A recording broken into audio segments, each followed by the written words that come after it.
possibility of a nationwide railway strike is back on the table. And if the railways shut down, it could have a massive impact on the U.S. economy. That's according to the Association of American Railroads. Railways move around 40% of all goods sold in the U.S. ABC's Rena Roy explains why they turned down the deal.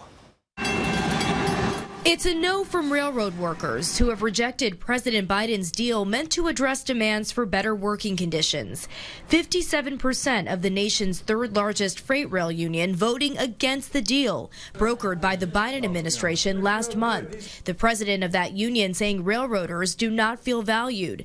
The railroad employers say they have implemented some of the recommendations from the Presidential Emergency Board that helped broker the deal, including wage increases and travel reimbursements. The rejection renewing the possibility of a strike if both sides can't come to an agreement within the next month, a strike which could cripple the U.S. economy. It may be harder to find some of the consumer goods you're used to. I mean, I think most of the stuff that's coming from overseas that comes in through the port usually touches rail at some point, most of it, a good majority. And all of that stuff just being halted. The price of those goods could skyrocket even more than what we've seen in recent months. Simple supply and demand. You're going to increase prices in that market.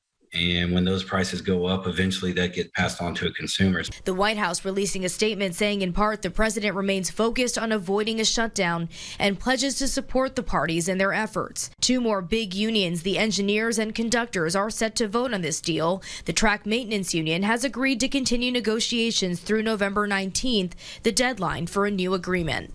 If efforts fail, the nation could see its first major rail strike in 30 years, right in the middle of the holiday season. That could mean a blow to the supply chain and economy as a whole. Rena Roy, ABC News, New York.